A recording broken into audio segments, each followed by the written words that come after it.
All yours, hon.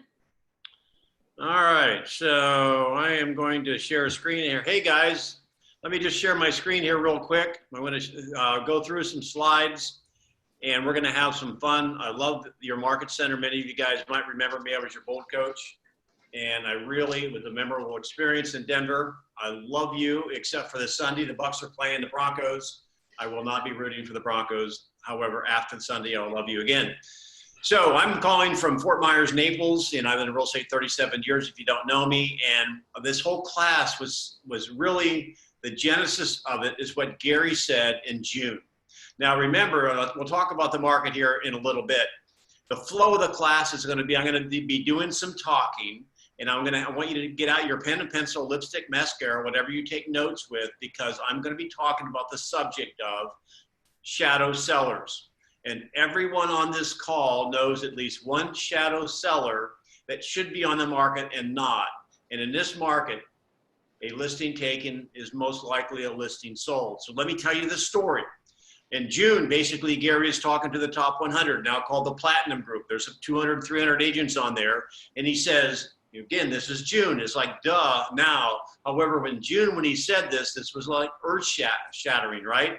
Because the market had a big question mark on it. Gary said, now's the time to get sellers back into the market. So I started thinking about that, and I've been studying the market for a number of years because I've been in real estate, like I said, or may have said, 37 years. So I really realized that nowadays, it's not about our marketing prowess as agents.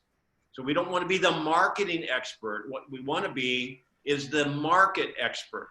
Gary talks about in Shift to become the local economist of choice. We'll talk about that here in a little bit. So when Gary said that, I started putting my mind to work and thinking, okay, then this is a message that I need to get out to my team, and we needed to get it out to the other agents. So basically, I'm calling this class here for the next 25 or 30 minutes, and we'll go into some role plays of getting sellers off the fence. Now let's talk. Now maybe I know you're far out west, and I don't know if you've heard, there's something out there called COVID-19. I want to put your minds at ease. Basically, in 37 years experience, I've been through a number of market disruptions, and that's what COVID is. I understand there's a health issue, there's an emotional cost, and people have gotten sick. Some people have lost their lives, almost like in any other market disruption. However, here's the thing. If you don't focus on the spelling of the disruption, you'll discover that every market disruption follows the same pattern. And that should give you comfort, because what it does, it increases the level of uncertainty. And there's always a measure of uncertainty in the marketplace. Even buyers right now are uncertain about how fast the market's going. Should they step in or should they not? Sellers are uncertain, basically, how much over asking price they're going to get for their home. However, in a market disruption, uncertainty increases and it causes fear. And write this down, fear is a terrible advisor. Now, it's okay if our buyers, potential buyers and sellers can be in fear. However, it's not good when we're in fear. Now, when I grew up, my first car was a rust bucket in high school, right? And, I was lucky every time it started. And I learned at an early age, 16 years old, that as many times as I needed my battery jumped, I could not jump my battery from another battery that was dead. Therefore, if we're in fear, we cannot help people get out of fear.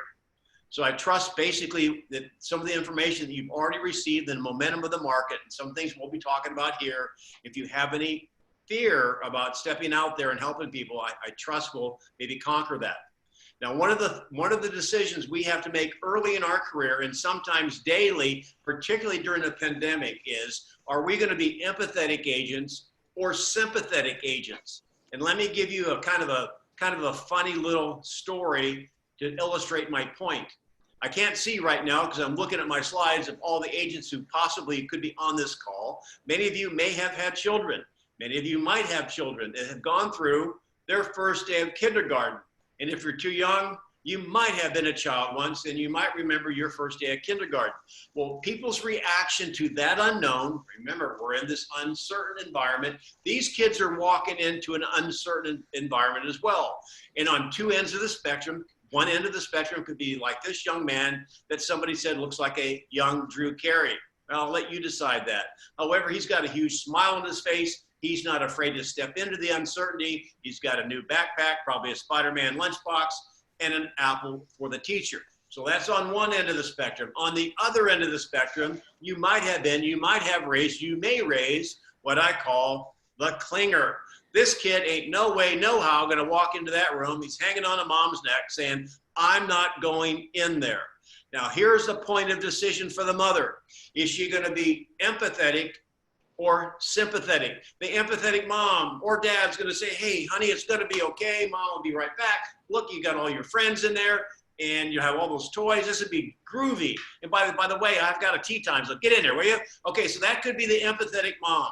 The sympathetic mom is going to say, hey, listen, I don't blame you, son. This school smells like a hospital, and I don't like hospitals, and I don't like the look of that teacher, and those kids look crummy. You know what? Why don't you come home and be with mom? Now, that's the sympathetic agent. And I tell you that story kind of tongue-in-cheek because we do have had clingers, and all of you guys have been empathetic parents. However, here's the thing. Gary knew what would happen in a shift. He says on page 186, buyers and sellers, when the uncertainty enters the market, they need someone to step in and intervene and help them overcome their reluctance. In this market right now, and it's, you know, and again, we're not out of the uncertainty yet. In this market right now, buyers and sellers need us to come alongside them, put our arm around them, just like the empathetic parent, and say it's okay.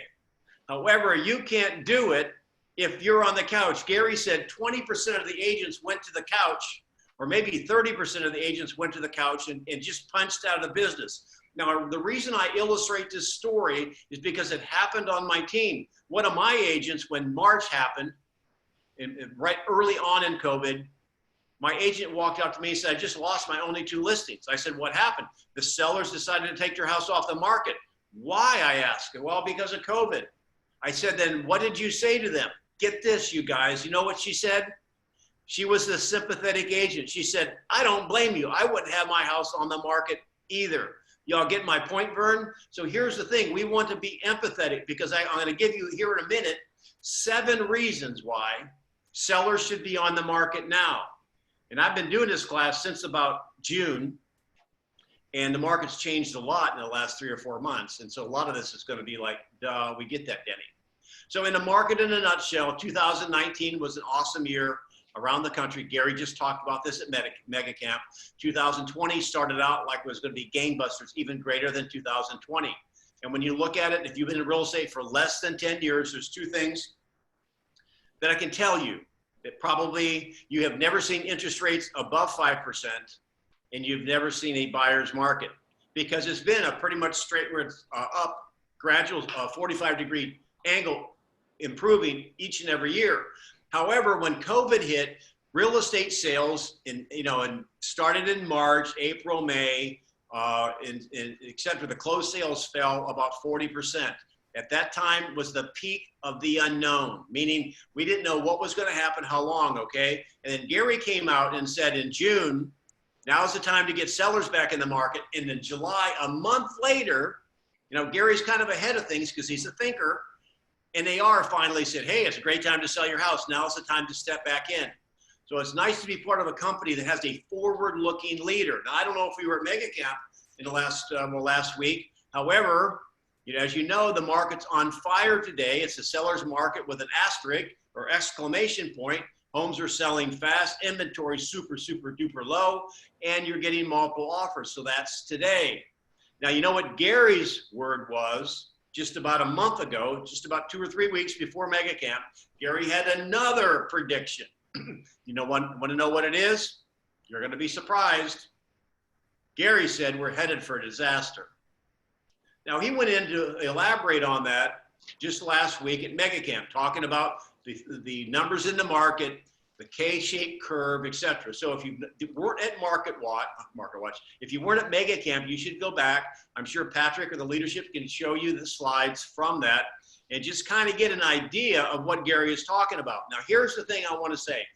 You know, nobody knows what the future is going to be. I just know probably the only thing I know for sure about Sunday is you will either be 0 and 3 or 1 and 2, right? So the thing that I want us to focus on, and I did this with a role play yesterday with my group, is talk about and emphasize what we know and don't guess about what we don't. Gary did not predict a date on the calendar when the market was going to change. He gave a scenario and reasons why it could change. However, if you were watching somebody at Las Vegas and every time they were spinning the wheel, their chips were growing, every spin they win brings them one spin closer to when they might lose their chips. So again, what we know for sure, it's an awesome market now for sellers. It's not even a bad market for buyers to step into. How long it will last is anybody's guess. So the sellers you may know that aren't on the market now, you need to be the Paul Revere and go warn them that now may be the best time to get into the market because there's some danger signs on the horizon, which Gary talked about. So I'm going to give you, I'm going to cover 3 quick points, okay? I'm going to give you 5 sources of shadow sellers, 7 reasons why sellers should act now, 3 easy ways to attract them, and then we're going to do some role plays with what I like to use is question-based listening, not listing, listening enhanced conversational scripts. And it'll be really, really super fun, I promise you. So let's talk about 2 things I know for sure. I mentioned this just a few seconds ago. A listing taken is a listing sold. Can you say cha-ching? And number 2, everyone knows. Watch my lips. Everyone knows a shadow seller. So I'm going to go through what shadow sellers are. Here they are. Number 1, sellers that should be on the market and aren't. Sellers that could be on the market and aren't. Sellers that used to be on the market and aren't. Sellers that just might be on the market if you pay attention, and also sellers that are on the market now and aren't selling. So let me slow down just for a moment to explain what these groups are. And here's where I want your mental wheels to be turning because everyone knows at least one. You might know one in every one of these categories. So number 1, those that should be on the market. Sellers should be on the market. I want you to think back to the last quarter of last year. You were talking to people getting their home ready. They were waiting for spring, snow to melt, or whatever. They were painting, organizing, putting flowers in the flower beds. I guess you probably don't do that in December. I'm in Florida, so I don't quite know those things. Anyway, and so what they decided to do is they stopped the process because of COVID. They were on the conveyor belt to become a seller, and then they stopped. Or maybe they actually listed the house, signed the agreement. We had sellers that basically had just signed the agreement. We had the photography ready to launch. They said, no, we're going to wait. We lost 20% of our listings in our MLS in March because people went to the couch because of the unknown. If you look back on the people you were talking with back then that decided to wait, those are potential shadow sellers because, again, they don't sell their home for kicks and giggles. Like we don't go to a dentist for a root canal just for fun. They wanted to go somewhere. They wanted to go east. They wanted to go west. They wanted to go bigger. They wanted to go smaller. That motivation may still be there. And if it is, they're sitting on the couch as a shadow seller because no one's walked up to them like the kid in kindergarten and said, let me walk you through this. That's a phone call. Here's the beauty of the phone call. We teach this in bold pivot, right? You make a phone call. You ask them the question. I'll give you the scripts in a moment. They may say, no, no, thank you. You made a contact. You win. They may say, yes. You have an appointment and a listing and a sale. You win, they win. They may say, well, tell me more. At least you have an appointment, a conversation, and you make your relationship deeper with them. You win. So that's the should be. Really quick, let me go through the rest before we get to the role play. Number 2, the could be's. Now, how many people do you know in your phone, in your sphere that talk to you and say, yeah, you know, I got so-and-so graduating high school in May of 2021, and we're going to move to Florida. So we want to get some sunshine and we want to do water skiing instead of snow skiing. You know sellers that had talked about maybe 6, 8, 12, 18 months away. Gary even made this point last week. What if you called them up? I'll give you the script in just a second and said, listen, if you could basically win the lottery today, would you consider selling now instead of later? So think who in your database may fit that category. Next, how about the used to be's? Now these could be expired listings or could be terminated listings. Have you ever thought about calling terminated listings, right? Particularly ones that terminated during March or April. They still wanted to sell most likely, so that might be a great productive call. However, how about your expired listings, maybe from a year ago or 2 years ago. And I'll give you the script. You know, if they could hit the jackpot in this market and sell their home for top dollar in a white hot market, would they consider selling now instead of later? How about those that just might be? Now, this is going to be one I want you to really listen to. The just might be sellers could be, and I know in Denver, I know we think of you as a ski resort and all that. I know you're bigger than that, right? However, you've got a lot of people that own investment property there. You've got a lot of people who have second homes in Denver. Now, the world's kind of changed a lot since March, right? So maybe people that have second homes, ski resorts, ski lodges, or whatever you happen to call them, they may not want to travel. Their business may have been damaged in some of these cities, or their livelihood may be a little bit of jeopardy. They may be now thinking, I wonder if I should keep paying for that home that we're not using. That would be a great phone call. Also, people that own investment property, duplexes, condos, you name it. Gary sold 2 of his investment properties. Why? He's going to cash, putting the cash on the sideline and waiting for another opportunity. My wife sold, and Patrick knows my wife from Alaska. She sold 3 of her investment properties. Why? Fully rented, just maxed out on value, taking the cash, going to the sidelines, waiting for opportunity. You might know someone like that, right? And the last one is, how about the sellers that are on the market now and not selling? Can you imagine that? I mean, the market's like white hot. Can you imagine how a seller feels? It's like this huge party and they're not invited. Well, I can tell you basically, after I'm going to give you the scripts, and I'm going to give you some keys to help those sellers come into reality. So if you have your camera, you want to take a picture of these, again, Amber's recording it, so you'll have access to this. Just get out your camera and take a snapshot of these scripts. I promise you, I've done probably 100 of these classes. I get texts, emails all the time. These scripts work.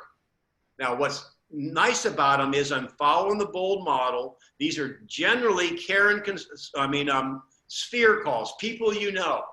Now, if you're doing cold calls, you won't do the first part. Like, hey, look, I'm going to see how you're doing. That's not generally an accepted script in a cold call. You'll get a lot of hangups on that. However, what I've done now is I've color-coded the scripts because they're almost identical except for the yellow type. So this is a should-be seller. Hey, I've got 2 reasons for my call. I'm checking in with you. How you doing?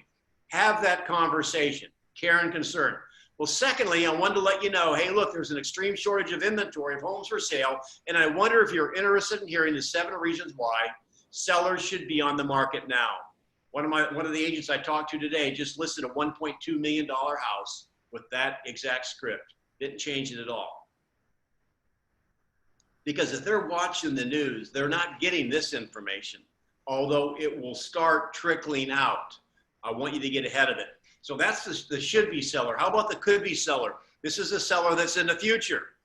Hey, listen, I'm just reading the yellow right now. If you could sell your home for more money in today's market, would you entertain selling now versus later?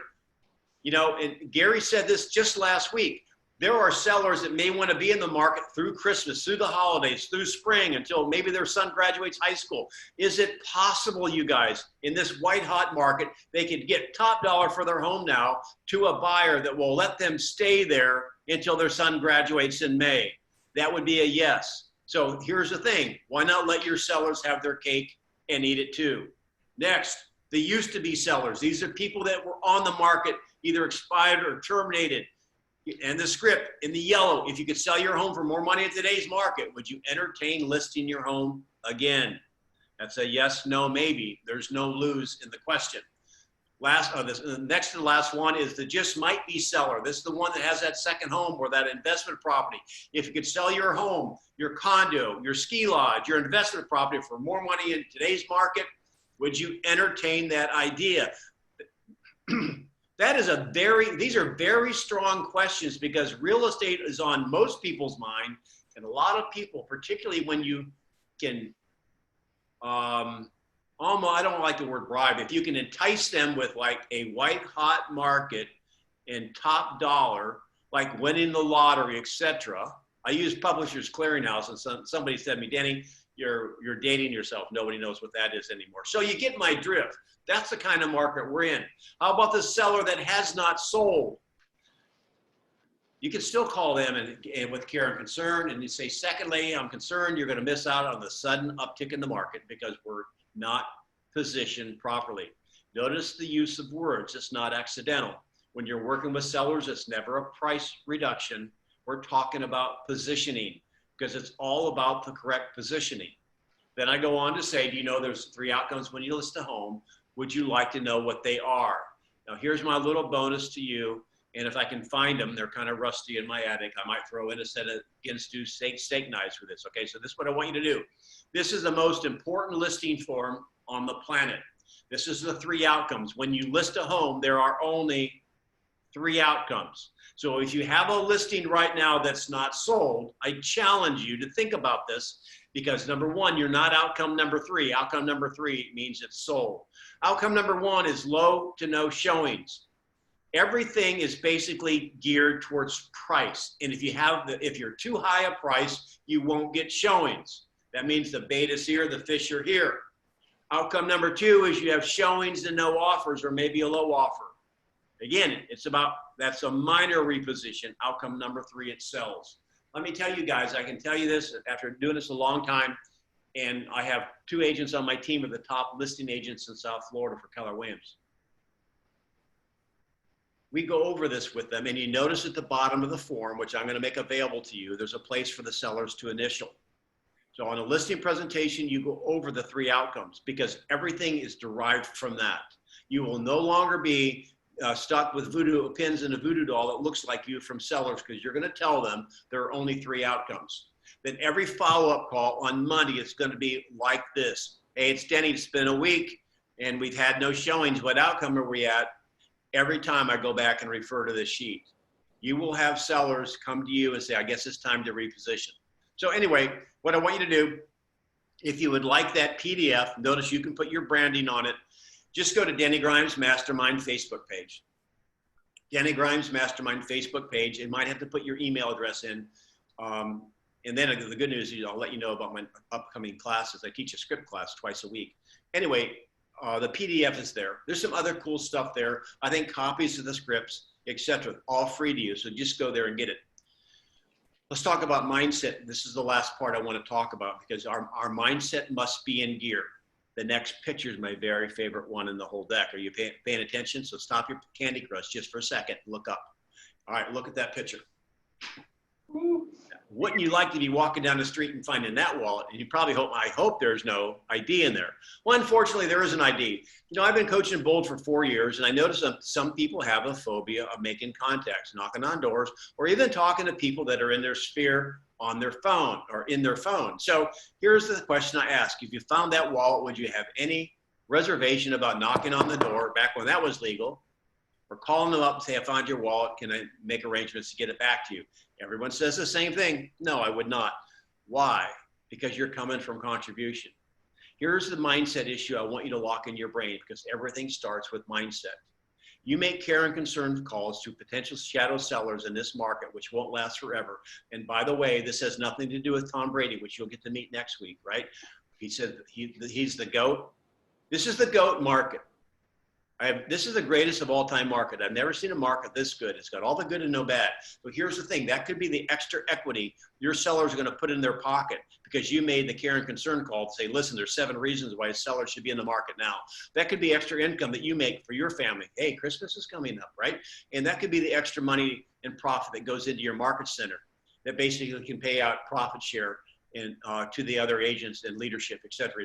So it's a win-win-win all the way around. So let me give you really quick the 7 reasons why sellers should be on the market now. Some of this you're going to go, duh, I get that. However, remember this was written back in June before a lot of this market took off. So these reasons are still in place.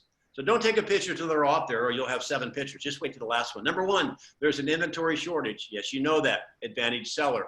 There's upward pressure on price. I saw a little bit of a danger thing on our stats for the month of August. We had a 16% jump in price. That is a danger Will Robinson. So that's a little bit too fast. Nationally, I think we're about 6 or 7%. So upward pressure on price is an advantage to sellers. Sellers do want to take advantage of that. Next, there's less competition. Remember 20 to 30% of the listings sellers took their properties off the market, and many of them haven't come back. So if your seller decides to put their home or condo on the market now, and the other people are still on the couch, that's an advantage your seller. Next, the buyers in the market are more serious. I mean, how many people are going out and looking at homes, you know, every weekend, like open houses? Oh, let's go look at open houses. Yeah, we plan to retire here in the next 25 years. No, there's no looky-loos. There's no brick kickers. The buyers in the market now, if they're going through this with the risk of COVID and all the hurdles, are serious and motivated. Advantage seller. There's a spike in buyer activity. Yes, because they were pent up for 3 or 4 months. You're seeing that. You're living that. Next, low interest rates. I love what Gary said about this last week. He said, I'm just tired of talking about it. I'm tired of talking about it too, because interest rates are so ridiculously low and haven't been low. However, what's interesting, and Gary had a slide on this, and this is important too, that the rise in sales, in the median sales price was inversely complemented, I should say, as the fall in interest rates so far this year. They started out January at 3.6, and now they're like at 3.1 or 2. Meaning the buying power of our buyers really has not been hurt yet. It's been equalized because rising prices, bad news for buyers, falling interest rates, good news for buyers. Their buying power is relatively the same. However, here's the thing, you guys, this is what I want you to remember working with buyers. It's not going to continue to be the same because prices right now are still moving up. You can probably count on that. Secondly, the interest rates aren't going to fall anymore. So every day moving forward, your buyers will be losing buying power. And the next is this window won't be open forever. So take advantage of it while you can. So last point, 3 easy ways to attract sellers to you. Advertise. And we taught this in bold way back when. Tony DeSella would just go knocking on doors with a 8.5 by 11.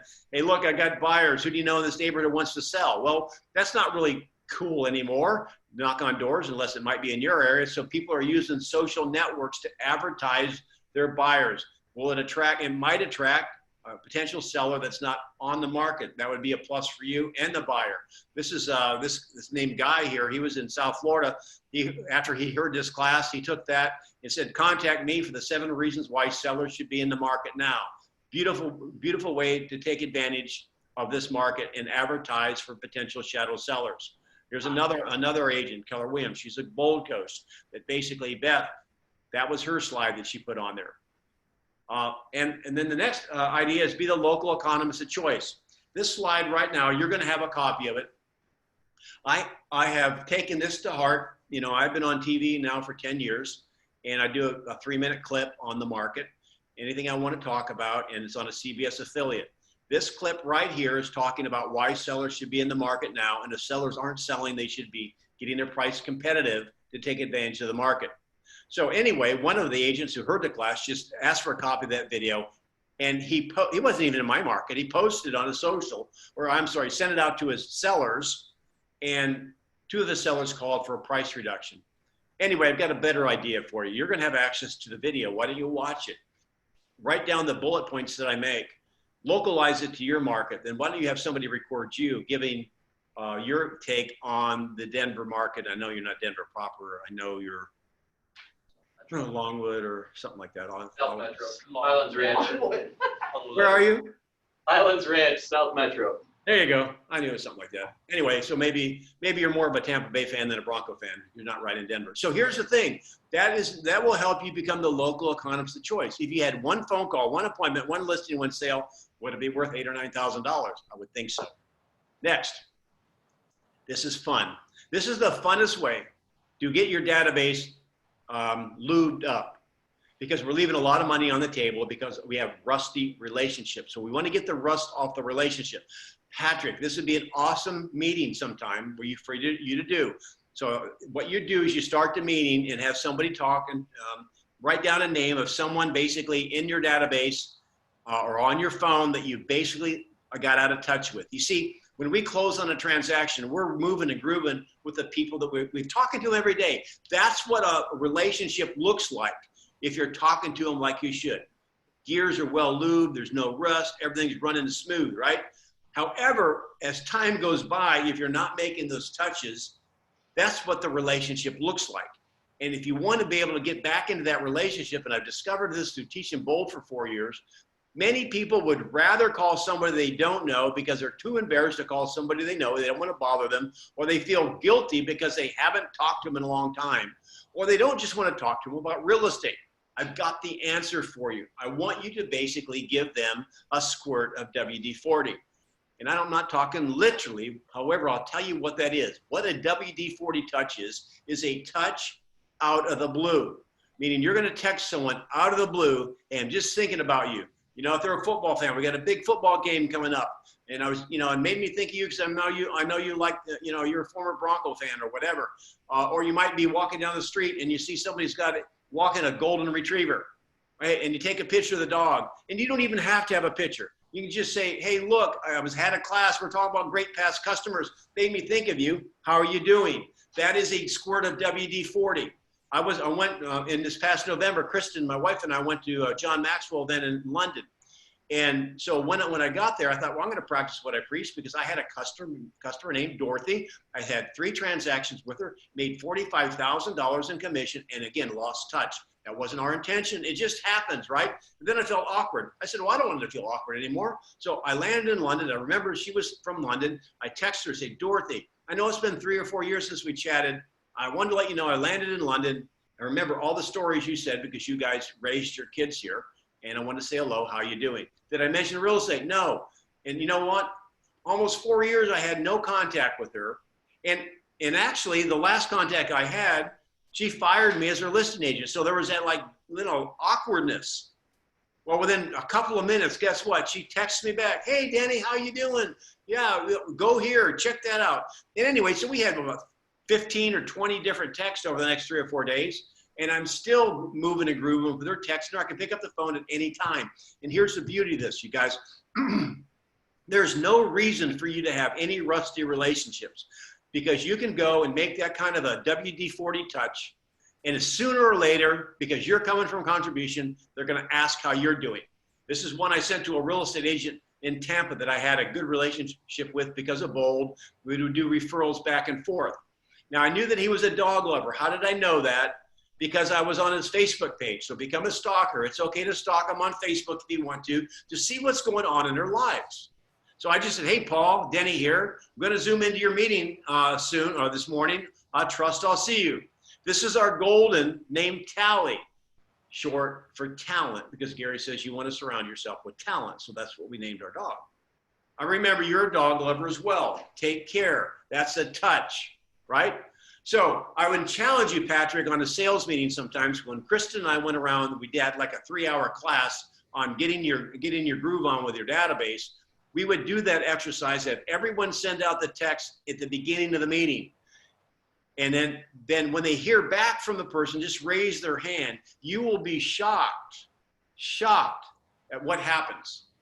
And most people will get a response. And here's the other thing, guys, last point on that. Your clients aren't sitting around with a calendar, marking off every day that goes by that you've not called them.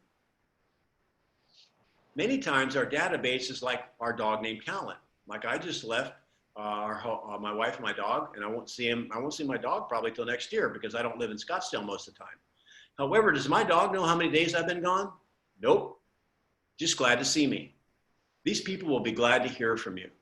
Do that, and you know what? Get into solid relationships with your database. So I'm going to stop, take a breath, take a drink, and anything in the comments there, and we're going to go into a role play in here in just a second. I would like to be able to role play things that would be germane to what's going on in your market. So anybody have an aha? Because we're right on time to go into the role play. And anybody have an aha of what we talked about thus far? I got one. Yeah, one. Yeah, I've got an aha. You were showing us how they did these 7 reasons sellers should act, and some of the agents were doing it on postcards. Now with our command capability and the ads that we can run through command, what a great way to get some lead gen that way, is to run that same ad in command for a lot cheaper than mailing postcards. Oh, awesome. Great. I'm glad you said that. I'll remember that. Any more ahas? I'm kind of following along on Williams. We just got a $620,000 house under contract for 102.5%. of list price, so 2.5% above list in one weekend. And so I'm going to do a Facebook ad for sellers, and I'm going to say, contact us for the 7 reasons that'll help you get the same results. Beautiful, beautiful. Anything else before I move forward? One more, make me happy. Danny, I love that activity on WD-40. I mean, that is beautiful because we get so stuck in our heads that someone's mad at us because we haven't reached out to them, when the reality is it's in our head. It has nothing to do with anything else. And instead, especially out here in our price point and in your price point in Naples, that's a $10,000, literally a $15,000 mindset block. I mean, holy cow, what would happen if 10 of these guys reach back out to us? It should be on, and again, even I'm guilty, and I should be more intentional about that. Thanks for sharing that, Patrick, is this. Back in the day, Tommy Hopkins, when I was 5 thank you notes a day, 5 thank you notes. You know what you ought to do? 5 WD-40s a day. Exactly, 100%, 100%. So, all right. So next, I want to do some role plays, and here's the thing: is I believe in question-based, listing-enhanced conversational scripts. I have a class every Tuesday and Thursday. You go to Denny Delivers Mastermind and sign up. I'll let you know. Anyone can participate, because here's the thing: I believe in conversational scripts. It's like playing the game of pool. I grew up in Ohio, and so you in the winter you could go bowling or you could play pool. That was it. That was all. And so I worked at a bowling alley through high school and, thereabouts. And so I got to play a lot of pool. If you ever all play pool, here's the thing. The break is the only shot that is totally controlled, because you got a rack. They're always set up the same way. That's kind of the opening of the conversation. Then when you break the balls, and as many years as I've been playing pool, probably, I don't know, you can play your whole lifetime times 10, and probably all 15, 16 balls will never end up in the same spot. And that's what it's like dealing with a client. And I'm going to show you, I'm going to go back to screen share just for a moment here, because I'm going to give you the magic formula to follow. And what I continue to do is I would love for you to be a master at asking questions. And here's, let's see here. Whoops.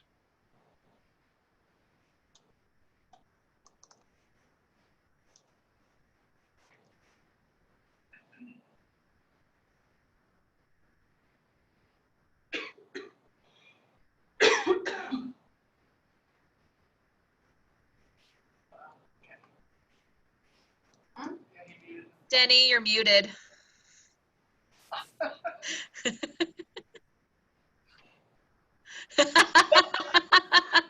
If you would have let me go to the top of the hour like that, I would have been like really embarrassed, more so than not. Okay. No, we would never do that to you, Denny. Hey, I'm from Florida. Give me a break. Okay. So here we go. What I would say, here's the formula. The first thing I want you guys to do is to acknowledge an objection. Acknowledge. The next thing I want you to do is to isolate. So when you isolate, what I want you to write down is get to the center of the Tootsie Pop. And there's a reason for that, right? Here's the thing. If you were to go to the store and buy groceries and you come back home, you probably don't take 1 or 2 bags in, put it on the kitchen counter, put everything away, put the eggs away, put the detergent in the laundry room, then go back and get some more bags.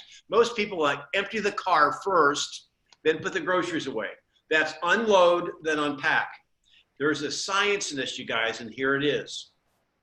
Many times, unless you do that, there's latent concerns. There's concerns between the buyer and buyers or the sellers that they've not articulated yet.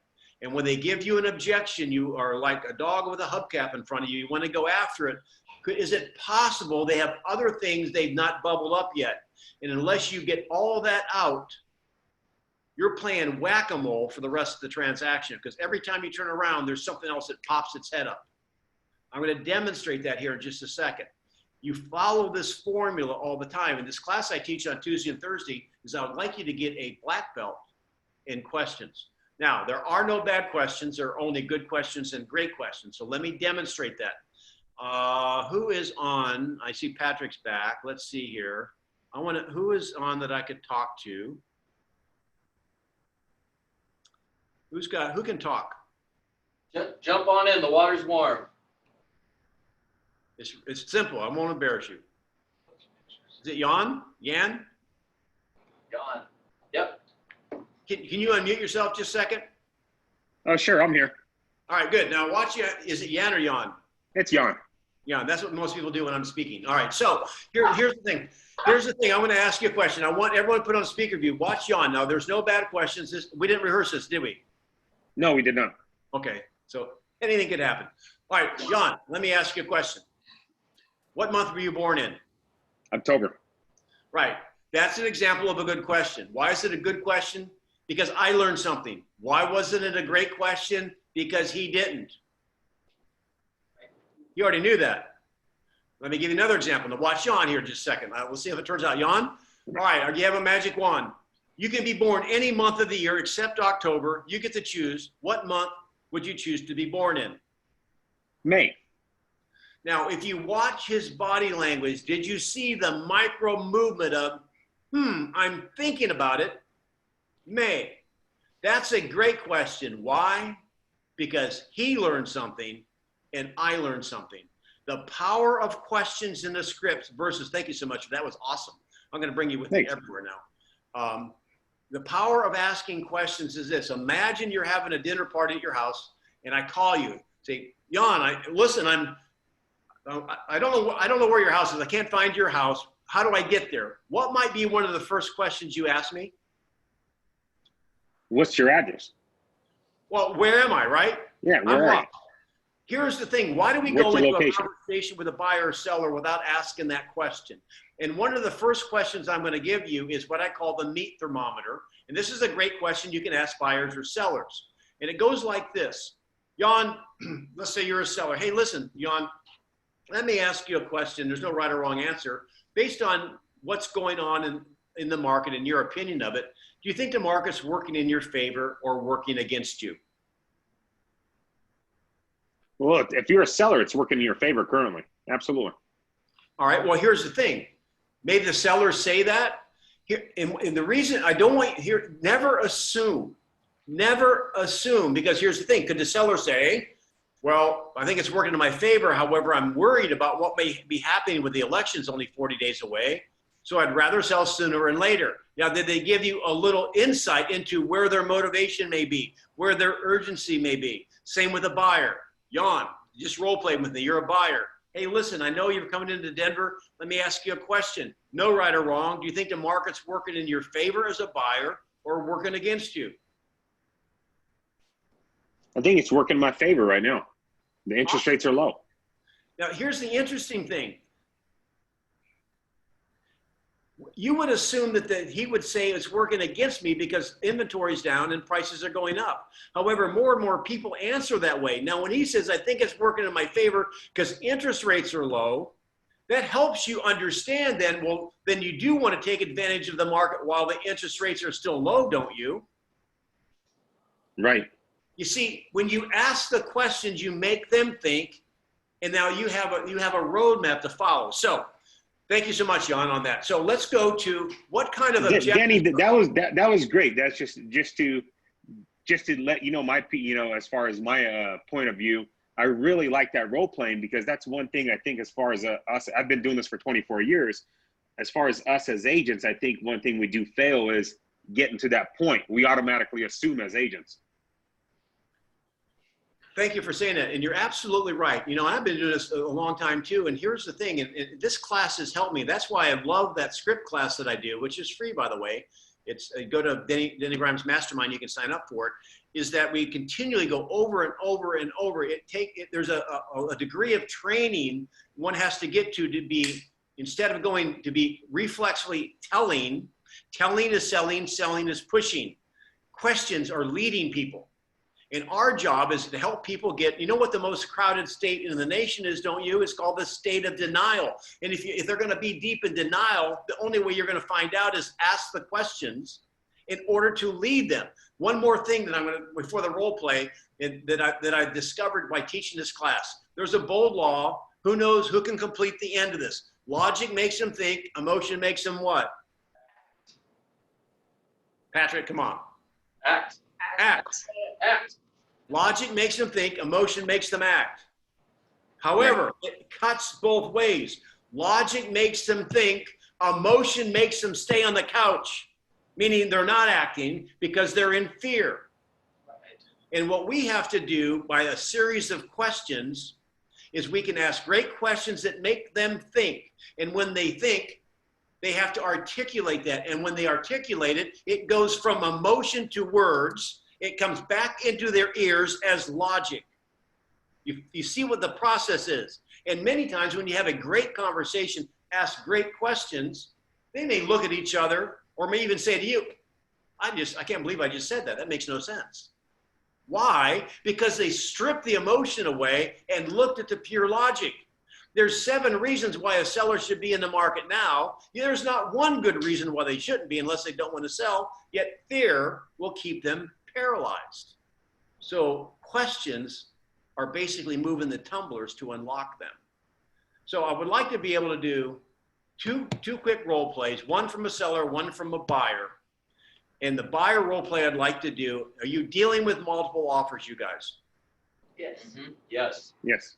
So here, how would you like to win in every multiple offer situation, even if your buyer doesn't? Yes. Yes. I'll do that first. So who would like to role play with me? And Jan, you're a great partner. So Sure. you want to stay with me, Jan? Oh, absolutely. All right, you're a buyer. And what price range are you looking at? Between 500 and 600. All right, so I go and show you a home. And now that you've been on, maybe I've shown you a couple homes. Okay, so here's the thing I want you to write down.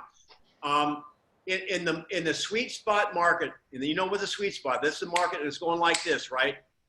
Be careful on the words you use. I never use the word offer. Also, I never say the asking price is. I say the starting line is 450, 550. So, Jan, here's the thing. I'm sorry, write one more thing down. When working with buyers and sellers, I'm giving you like 15 courses, a niblet of 15 different courses in like one course. When I work with buyers and sellers, I never set prices, I set expectations. Never set prices, set expectations. Never set prices, set expectations. Because when you put a price on it, your DNA is involved in that transaction. And if that buyer doesn't get that house based on the number you said, they're gonna many times be upset with you and then go to another agent.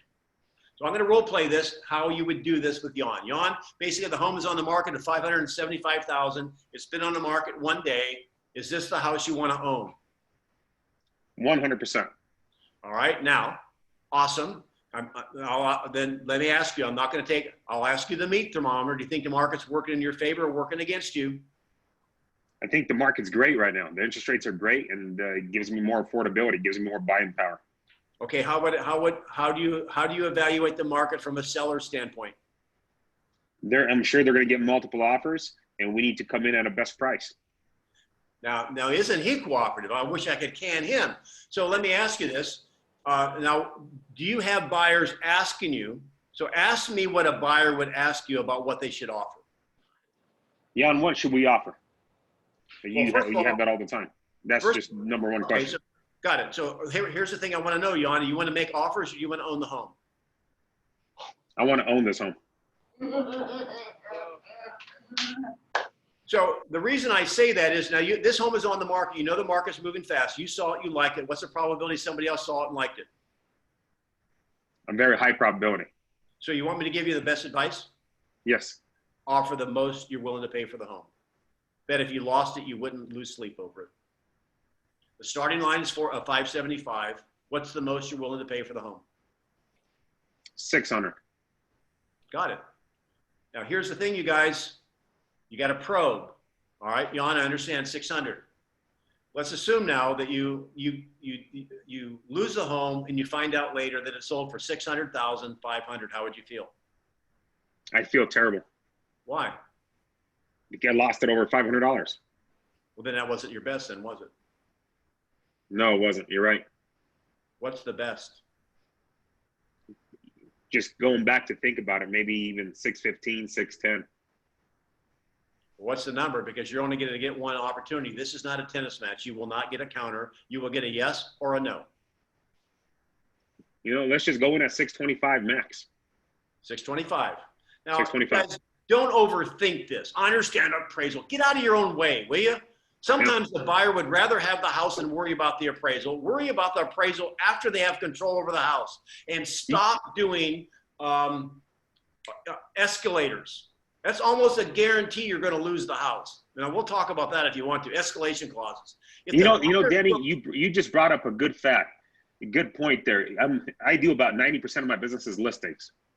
And you should see how many multiple offers I do receive and how many agents on the other side that battle with me about appraisals.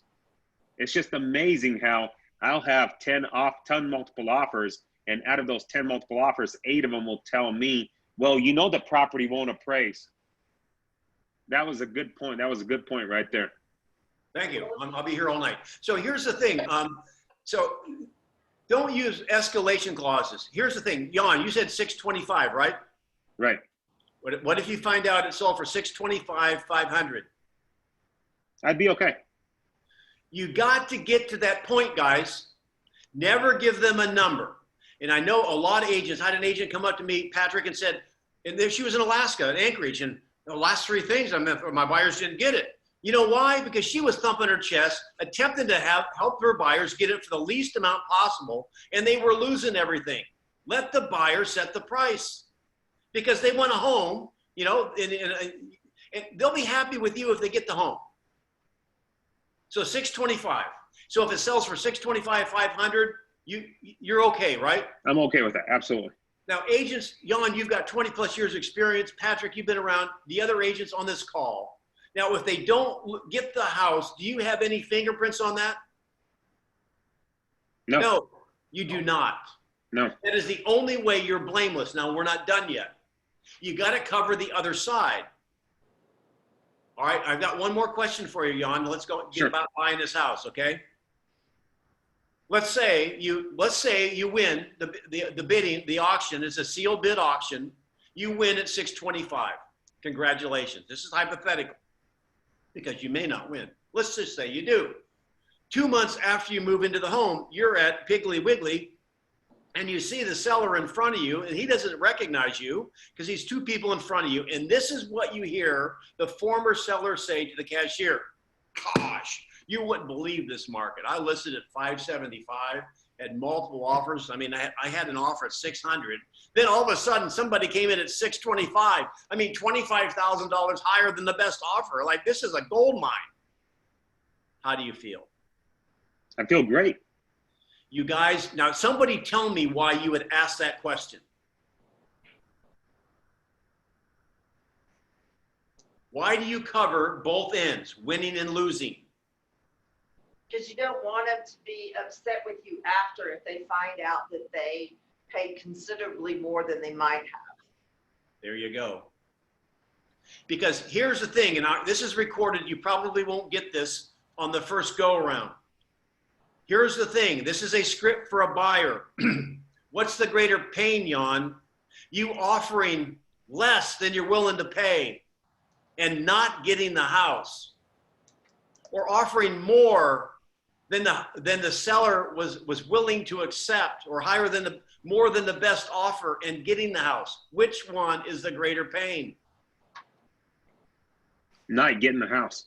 There you go. In this market, you guys, get out of your way. Help the buyers own the house.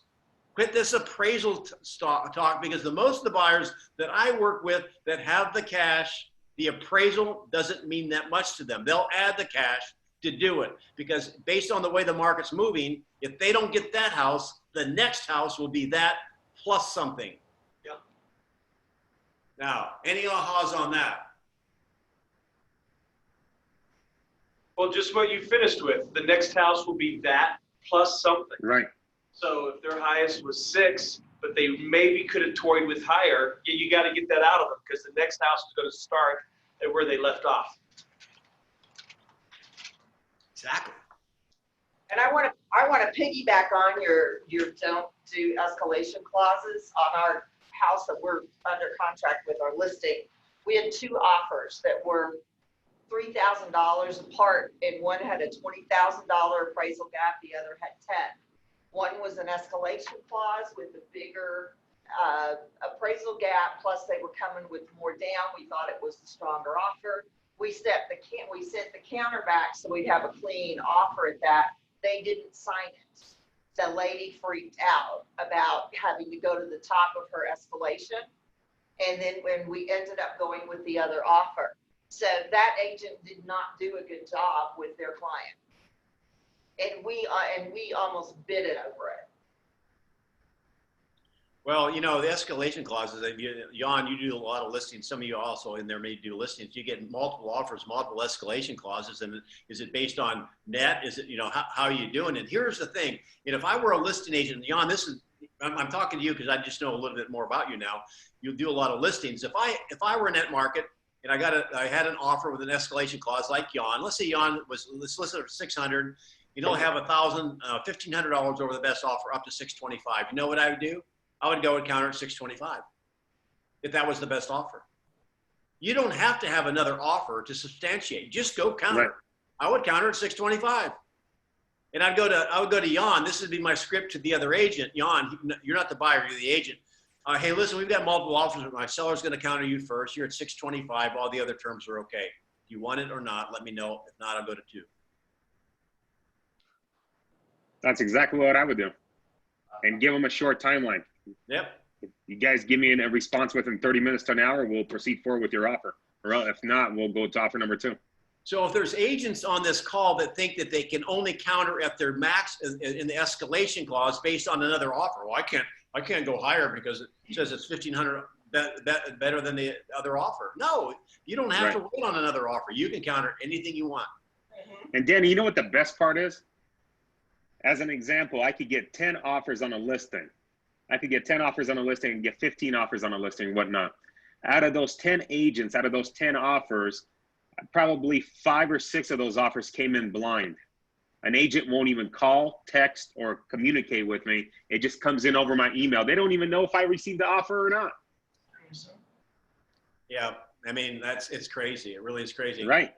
And here's the other thing. I mean, you know, I'd love to come back here sometime and maybe zoom in on a meeting and talk. I'm running out of time. I haven't even covered a seller script yet. Jan, let me ask you this. Okay, so, you know, obviously you've been doing it a long time and there's more than one way to play a chess match. I scratch my head when I hear people listing homes and getting 15 or 20 offers because I believe they should have listed it higher to begin with.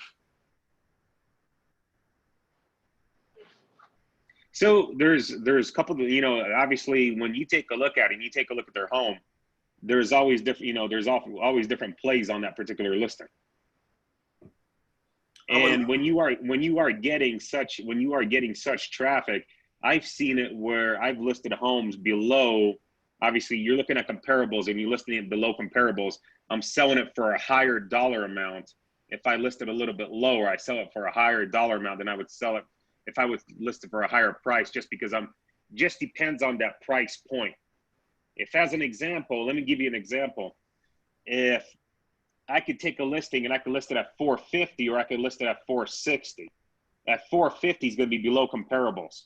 I would rather take it at 450 and I'll drive that traffic much higher. It's just because it's below that bracket. I get it. And that is a very solid way. I just have probably a little bit of a different approach. And I know it's just, like I said, Jan, it's a different way of playing chess. It's obviously successful for you and many others. Patrick, I know I'm a little bit pressed in your time. I'm happy to do one more role play if people have time, or if you want to kick me off because I'm a Tampa Bay fan, go Brady, that's okay. Keep going. Right, Keep going, baby, Danny. Brady. Keep going, Danny. You're amazing. Keep going. So give me, I want to demonstrate a seller role play with you, and give me something. Stump me. If you stump me, I'll wear a Broncos hat on Sunday.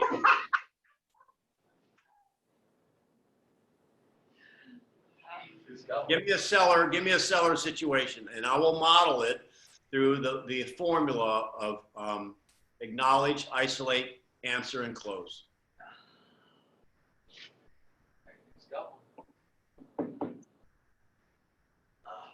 Come on, Jan.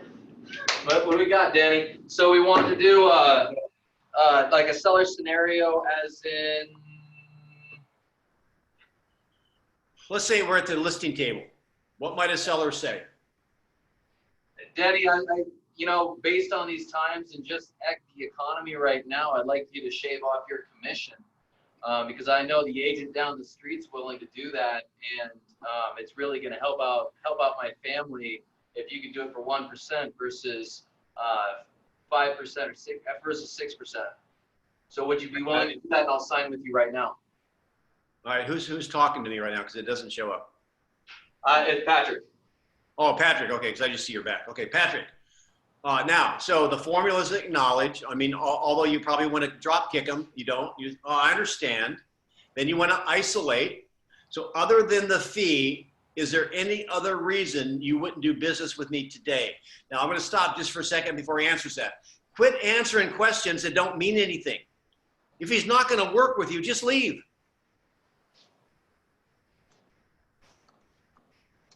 Because you'll sit there and play tennis back and forth and they're still not going to list with you because, you know, they're going to use their brother-in-law. They're just pumping you for the pricing information. So if we can come together on fee, will you be prepared to list? Other than that, is there any other reason why you wouldn't list with me today? Give me another objection. Fees one, give me another one. Danny, I'm not comfortable with having people come in my open house or walk through my home with COVID and all these other things going on. And I think, you know, we may just wait a couple years and revisit this then, you know, because that's when all of this will be over, right? So here we go. You got to get to the center of the Tootsie Roll Pop. You go to the movie Gladiator. You got Russell Crowe out there and he's being surrounded by chariots. He says, hold, you're not ready to attack this yet because you're not at the center of the Tootsie Roll Pop. So I got that, Patrick. So you're talking about fee and you're not comfortable really with the timing of the market. Let me ask, other than that, is there anything else would keep you from doing business with me today? Give me another one. Well, Denny, I mean, you said that on average you sell homes 3 to 5 days on the market, and you know, actually, you said on average you sell them at 28 days on the market, and the agent right before you that we were interviewing, who is a good family friend, says they sell a home in 3 to 5 days on the market. Why are they selling homes faster than you? Okay, so now is it possible, Jan, that you're going to have a seller that has more than one concern? Yes or no? Yes. All right, so there's 3 random concerns. Here's the thing. All right, so other than those 3 things, is there anything else that I would need to answer for you before you would consider moving forward with me today? I'm finding a different way of saying the same thing. Listen, if I can make, you guys, I have a funny line out there. It only works with Keller Williams. Remember, if you list, even in this market, I mean, sometimes the most crowded state, as I said earlier, is a state of denial. You get buyers and sellers in denial. Listen, Keller may be on her sign. Keller may be on her sign. Keller Williams, we're not Helen Keller. We're not a miracle worker, right? So you got to figure out if you're dealing with somebody who's realistic or not, because you can't do miracles. So Patrick, let's just say, other than that, there's no other reason why you would consider working I'd be ready to sign with you. There we go. When you get to that point, the next question is this, and it's an awesome point to remember. Just because they articulated 3 things does not mean all 3 things carry the same weight. How do you know which one's the most important to them? That's beautiful. How do you know, you guys? You ask. I ask. You can never get in trouble asking a question. You will always have their attention because you're not blabbing. So Patrick, of those 3 things you just, I'm taking notes because I'm very interested in making sure you're comfortable moving forward with me. Of those 3 things, you mentioned the commission and you mentioned you're not comfortable because of the market. Then you had some idiotic thing about days on the market, and I wouldn't say that. You were talking about selling faster. Which one of those really is the most important to you right now? It's the commission, Denny.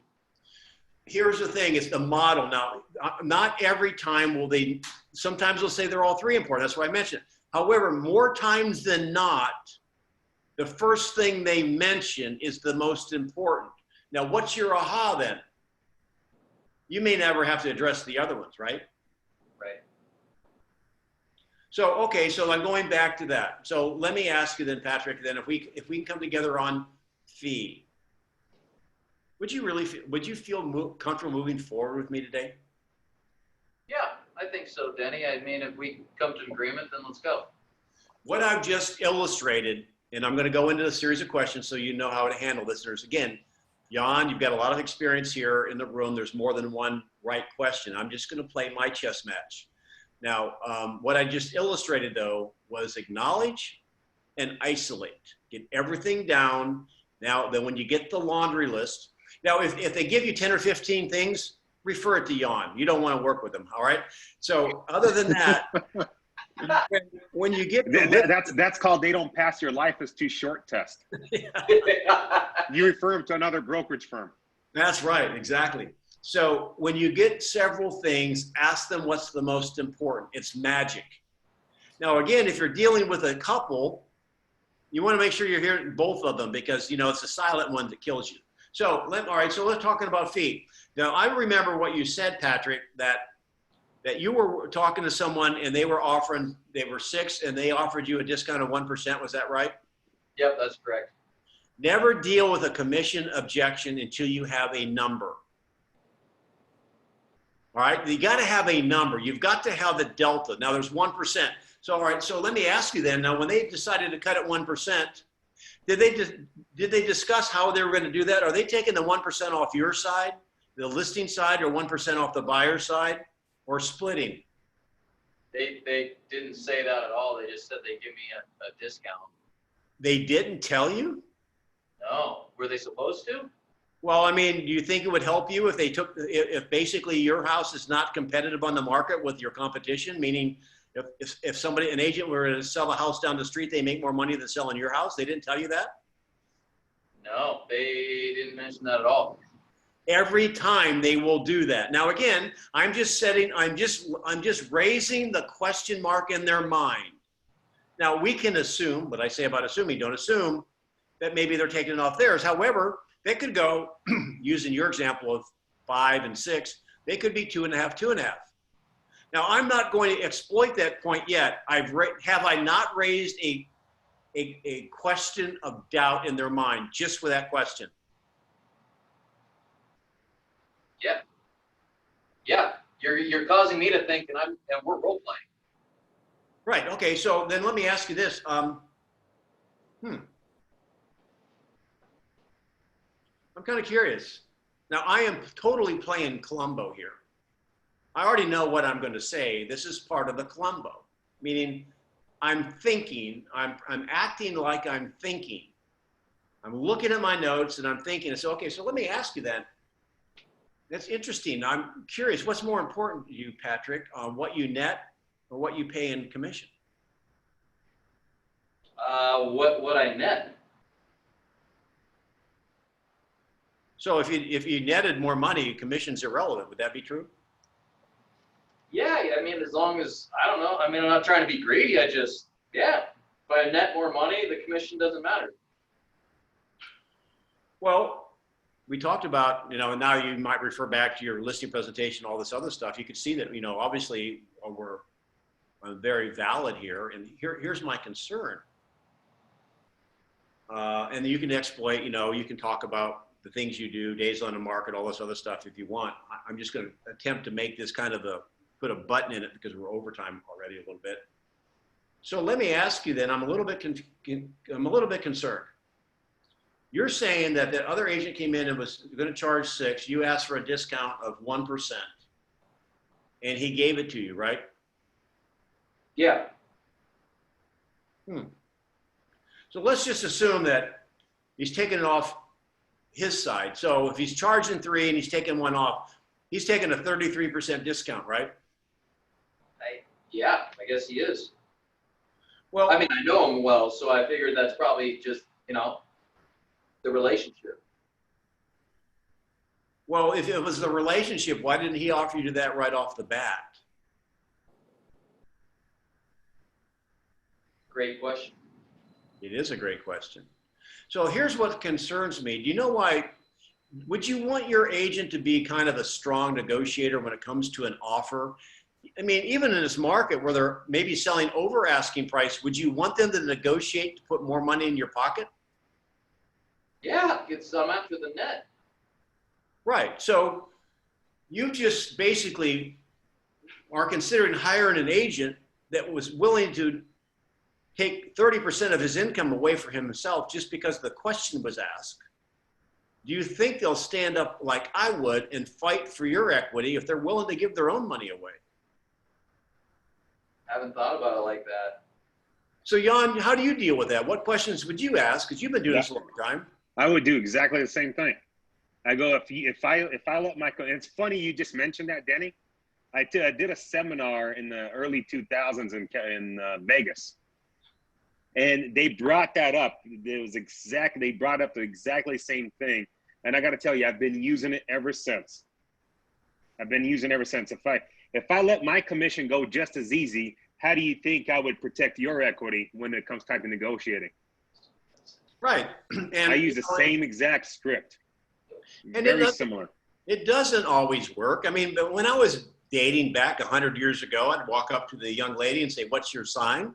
That was a great script, I guess. It just didn't work very often. Maybe I wasn't using the embedded commands. So the scripts don't work all the time. However, it's logical. Now, if he's still pushing back on it, I mean, you'd have to, you know, we kind of, I don't know what you guys do there. I'm just telling you what we do. We have a flexible commission plan that basically is 2% or 6%. And again, I know there's no set fee, so I'm just telling you what we do. 2%, Patrick, is if you find a buyer or a buyer finds you, and we'll handle the whole transaction. So do you think that beats his 5%? Yeah, I do. So anyway, I that's think just demonstrating on one objection how I never made a statement, you guys. I didn't tell how many homes I sold and my list of sales price ratio is this. Stop vomiting on people. Any ahas, and I'll let you guys go back to praying for the Broncos. Danny, just listening to you is an aha. You're amazing. Thanks, man. Absolutely. How about from the rest of you guys? Do you write down any notes? Come on, share with me. This is what we live for. This is kind of our cookie.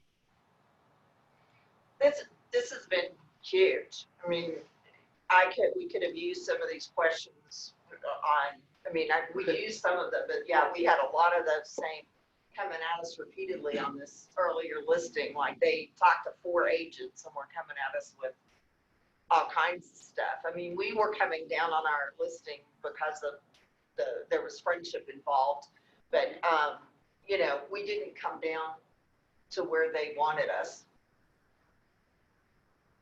And this would have been an easier conversation had we had these questions.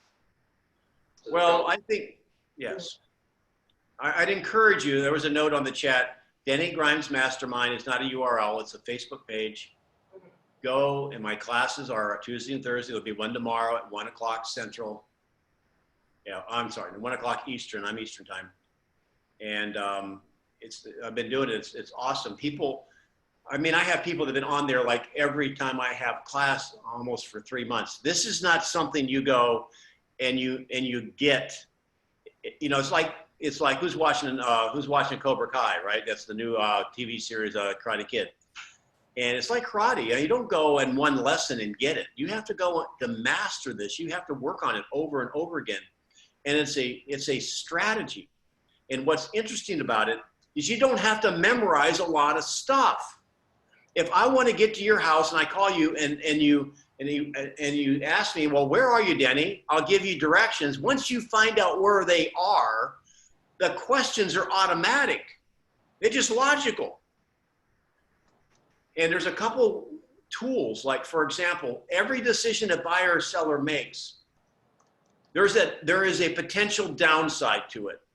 You have to know how to exploit that. Exploit's probably the wrong word. You have to make, for example, I went to the dentist, which I don't like. I had a bad tooth. He told me to get it fixed. Now, when you go to a medical professional and they give you medical advice and you don't take it, what do? Walk away from the listing? No, it's up to you. I don't care. Understand though, if you don't get the tooth taken care of, it may get worse. So if a seller does not want to sell in this market, that's okay. I'm going to stay in touch with you. I'll be ready when you're ready. What's the downside, you guys? There's not one. I'm sorry? There's not one. There's not a Yes. downside. Yes, there is. There's a downside of waiting. What is it? There's a potential downside for every decision. What's the potential downside? That you could lose, right? I guess. I mean, if you could lose. You could walk away and lose the listing, but did you really lose the listing? I don't know if that's a downside. I'm talking about the seller. What's the potential downside for the seller? It's like a poker hand for the seller. They could either, Yeah. as far as take in more equity today or lose equity tomorrow, or it could be vice versa. Well, could the market change? Have we not seen the market Absolutely. change? It's like a poker hand for the seller. Absolutely. Well, here's the thing. What a great analogy. Imagine if you're sitting you're watching somebody in Vegas, and every time they go spin the roulette wheel, they're winning, and you're watching the chips mount up. Let me ask you, if you were sitting there, would you rather leave one spin too soon or one spin too late? One spin too soon. See, you got to plant the mind in their mind is that, you know what? They're playing, they're gambling. And when I go back and I'll close with this, that Gary says, hey, look, there's a downside coming. We don't know when it is. However, have the chips not mounted on the table? Are there a lot of chips on the table right now? Yes. And so the decision is, and it's always a greater pain question, do you want to sell 1 or 6 months too soon or 1 month too late or 1 day too late? And the one thing I didn't mention, you guys, forgive me because I'm attempting to put a lot in here. And I just posted this on the Bold Facebook page. When I go on a listing presentation and they have motivation, Jan, I don't care how unrealistic they are about the initial asking price. I do not walk away from a listing if they have motivation and they want to be aggressive. There's a whole script for that. It's no different than the dentist talking, I get it in my tooth. I will take them as a patient. I will take them as a listing because one of two things will happen. Motivation will pop in, where they'll readjust or reposition, or if they're not too crazy, the market may capitulate to them. Right. No, 100%. The motivation is the key, because if they tell you, well, we don't care if it sells or not, that's the ones you walk away from. Right. That's when you think, and don't say, I don't care if I list or not. Exactly. But if they got motivation, it doesn't make a difference how far over they are. If they got motivation, that's the key. Awesome. Well, you guys have been awesome. I love your area. I love your Market Center. Patrick's a friend of ours. And Seamus, where is he? You know, he was misbehaving in Phoenix last week. So Hard time. He's getting a hard time, Denny. He'll be on the next one because we're going to be locking you up here in a few weeks to come on back and share with us again, because this was powerful, powerful, powerful.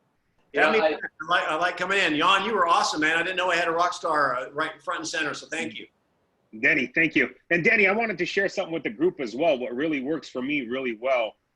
And I just wanted to share this with the group. We locked down a lot of listings.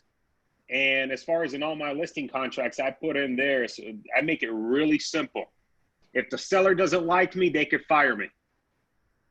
Oh, I have And I that. lock it. That's a, And I I have lock- 1 week listing. That's Russell Shaw's hassle-free listing, right? Yes, and I just lock, and I gotta tell you, every listing I get, they sign it right there and then. And I tell them, by the time I get home, if you don't like me, by the time I get home, all you do is send me an email and you terminate me. We're good. Well, you evidently are a rock star. What you're doing is working. So if you want to move to Naples, I'll put you to work. There you go. Love Naples. I used to be in Fort Myers and Naples. Love it. See you guys. Patrick, thanks, buddy. All right. Thank you, Denny. You're Denny. amazing.